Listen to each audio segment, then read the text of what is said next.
Good morning, Canada. And of course, mabuhay ang lahat ng Pilipinang inaabot po ng ating vlog ngayong araw na to. Ngayon po ay Sabado. Ha?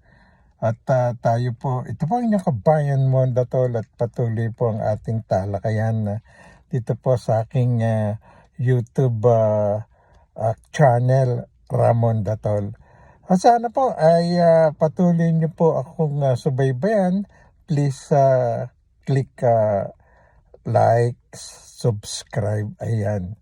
Ha? At para po, dire-diretso ang ating bigayan ng mga kuro-kuro, ika nga. Well, tapos na po ang aking regular na paglalakad, yun, Sabado nga. Isang oras mahigit yun. At naalala ko, bago nga pala ako I have to talk to you guys.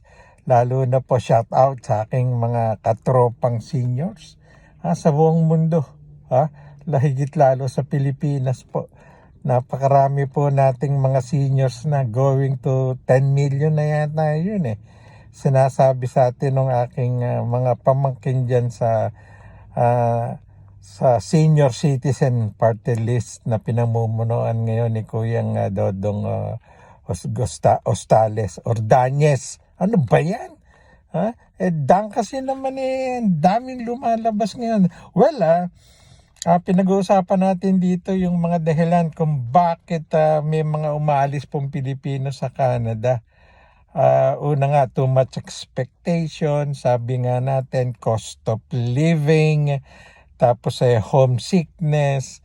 At saka yung, sabi ko nga, yung masyadong grabing weather. Ngayon sa Canada, lalo na po doon sa west side, sa Alberta, yung ganyan. Doon po nagma-minus 35 to 40 degrees centigrade. Dito po sa amin sa Toronto, sa Ontario, probinsya ng Ontario, may mga taon po na talagang nagma-minus 25-30 at ang snowstorm po grabe.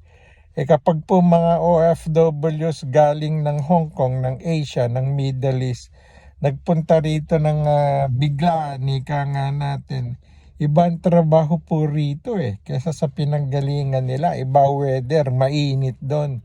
Okay, kung darating sila rito ng spring, hanggang January yun, no? January, winter pa yun.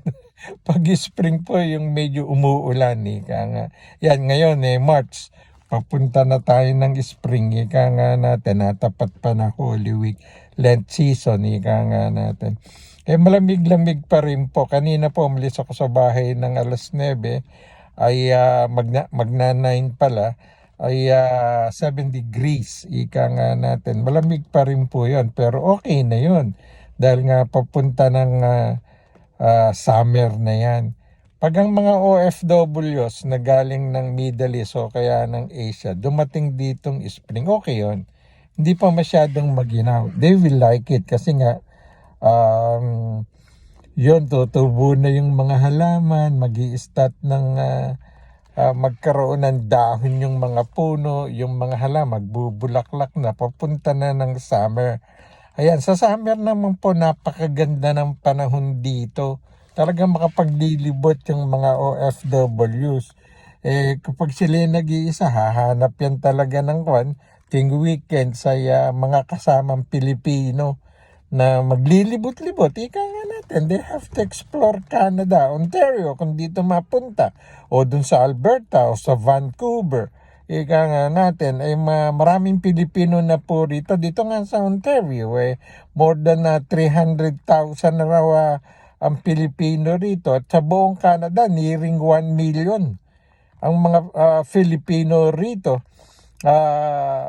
Nagtatrabaho, FWs, resident, student, citizen kami. Ako, dual citizen. Yung misis ko, dual citizen. Well, yun po ating sinasabi. Pero pag umabot na yan, ng fall, ika nga natin, babaksak na yung mga dahon sa puno, mag-i-start ng guminaw. Yan, umpisa na October, November, December. At pag nag-January, February na, nag-i-snow. Nalulumbay yung ating mga OFWs na nag-iisa rito sa Canada dumating para magtrabaho. Karamihan dyan na tatawag sa Pilipinas sa kanilang mga asawa, kanilang mga anak, kung dalaga sa magulang, yung ganon. At talaga pong malamig. Mahirap yung nag-iisa kung lalo stay in ka. Nandun ka sa yung mga boss, ika nga natin, employer mo. Kung sabi nga natin, kasambahay ang trabaho mo o yung caregiver, ika nga natin, malumbay, malungkot. Okay lang kung inaalagaan nila yung mga bata, ika nga, medyo masaya, ika nga natin. Pero kung may mga anak din sa Pilipinas, mamimiss yung mga anak nila. Biro mong inaalagaan nga naman nila ibang bata, hindi yung kanilang mga anak. Kaya yung pag sumasapit na yung winter, nag-i-start na silang ma-homesick. Kaya kung yan konektado yan ika nga natin, ano. Kung minsan naman, yung ibang mga dalaga, okay lang. Dalaga, mga magulang ang pinadadalan. Naghahanap yan ng mga dalaga. Siyempre, may mga Pilipinong gwapo rin dito.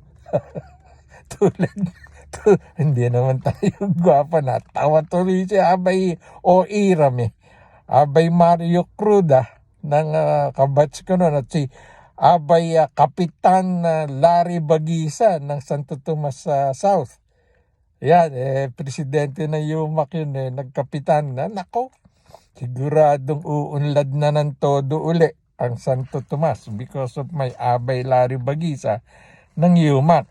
Yun nga sinasabi natin, ibang mga dalaga rito, ika nga, kakaroon ng boyfriend.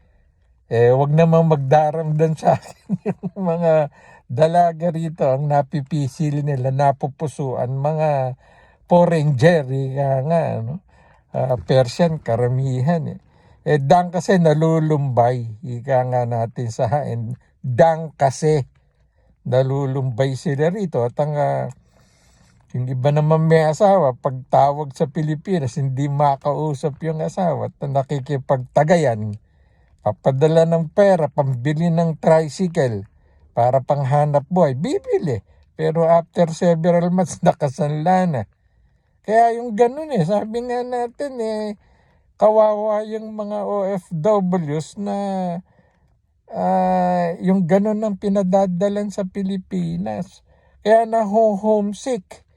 Kaya sabi nila, wala rin nangyayari. Ang nangyayari nga, bumibili na ng ticket. Yung iba nga, di na nagpapaalam. Uuwi na ng Pilipinas. Kaya hinahanap ng mga kanilang mga employer. Simply because ang hirap po rito pag nag-iisa ka o wala kang kasama o kamag-anak na nagtatrabaho ka rito. Ang ginaw rito talaga, lalo dun sa west part ng Canada. Newfoundland, yung ganyang Alberta. Naku, maniwala kayo. Yung may mga pamilya po't may mga asawang dyan nagtatrabaho, nyo pong bibigyan ng problema. Yung inyong mga asawa, inyong mga anak na dyan po nagtatrabaho. Kaya yung iba po, dito naman, yung iba pong nandun, gustong lumipat dito sa Ontario. Ang problema rito, ang cost of living naman, ang taas. Kaya sila nagugulumihanan. Ayan po, nagugulumihanan. Sa amin sa Tagalog, yan ang mga salita. Nahihirapan silang mag-isip kung paano aayusin yung kanilang panggastos. Dahil unang-unang iniisip nila yung padadalang pera sa Pilipinas. Kaya po sana tulungan po natin yung inyong mga mahal sa buhay na nagtatrabaho rito sa Canada. Maganda po ang Canada, lalo sa inyong mga anak, sa mga bata. Sapagkat dito mayroon silang titingnan. May goal yung mga yan may gold. Pag dito pinanganak ang bata, Canadian na kagad. Ang hirap maging Canadian. It takes a while, years. Yung pong mga OFWs na galing ng Hong Kong at Middle East, after 2 years, saka pala sila mag-a-apply para mapetisyon yung kanilang mga anak at asawa. Kung minsan nga, pipetisyon nilang nakukuha na lang anak dahil yung asawa nila na halimbawa lalaki ng ibang bahay na. Yung ganon. Dahil, hindi ko rin po ma-explain yun Dahil kaya naiinip sila o nasosora rin sila na wala silang asawa at katulong sa buhay sa Pilipinas. Pero isipin naman nyo, bakit nyo pinayagang mag-abroad ng mga asawa nyo? Ha? Punta ng Asia, tapos yun na nga, mababalitaan, they could go dito pala sa Canada. And it takes only 2 years plus para mapetisyon sila. So yan po ang ibang kadahilanan, nalulumbay sila ng todo dahil grabe ang weather po rito sa Canada, lalo sa west. Yan, pag yan po ay nag-winter. Kaya yung iba po, hindi na nakakayanan pag nag-iisa sila. They are thinking of going back home o pupunta sa Amerika kung makatatawid sila ron sa mga umaaraw na bansa o walang masyadong winter. Meron dyan Las Vegas, dun po sa San Diego. Yun, walang sa California. May mga state purong walang yelo. Dito sa Canada, kahit nga sa Vancouver, dati walang snow, nag-snow na ngayon. Hirap na sila pag dumarating ang winter. So yan po ang mga kadahilanang alam ko, meron pang isa. At yan po ang ating tatalakayin sa susunod nating pagtatanghal at palitan ng kuro-kuro. Sana po, please like, share and subscribe dito po sa ating YouTube channel para po patuloy po nating matalakay. Uy, ano ba yan? Nagpuputok-putok ang labi ko Medyo malamig-lamig pa Hindi mainit. Pero siyempre talagang ganyan buhay rito sa Canada. At sa susunod po nating pagkatanghal, pag-uusapan natin yung mangyayari sa Lunes.